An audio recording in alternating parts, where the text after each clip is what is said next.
to our audience. You're an artist, tapos controversial ngayon yung AI. And ngayon din na pag-uusapan yung paggamit nyo ng AI sa Blood versus Beauty. What's your thoughts about that? You know,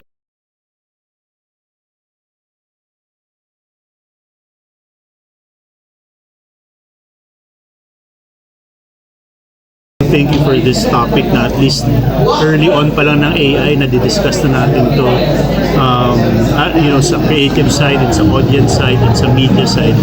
Kasi ang AI, nandiyan na yan. We have to accept the fact that it's gonna be there for a very long time. And sa filmmaking, merong mga parts na maitutulong ang AI. Diba? Meron din, if you overuse it, it's going to question the integrity of the art. So, kami, sa Blood vs. Beauty, we used AI, but we used it to enhance the scene and not really na yung buong eksena AI. It's really just touches, isang pitik lang ng AI. Isang pitik na ganito to enhance it a bit, yung background. Kailangan namin linisin ng konti. You know, yung term na AI ngayon, I think is being overused sa filmmaking a lot, but that's actually CGI.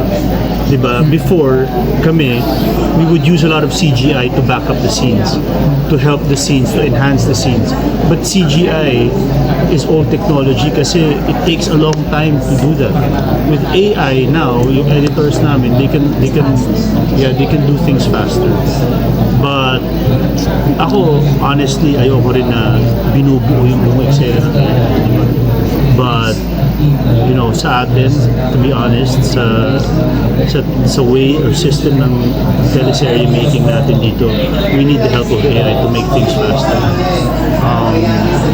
Kasi we're always, pressed for time. But ayoko rin na yung buong eksena AI, diba? So we have to find that fine line kung hanggang saan natin gagamitin ang AI. Miss Barbie, ano po ang yung mga scenes? Mag-share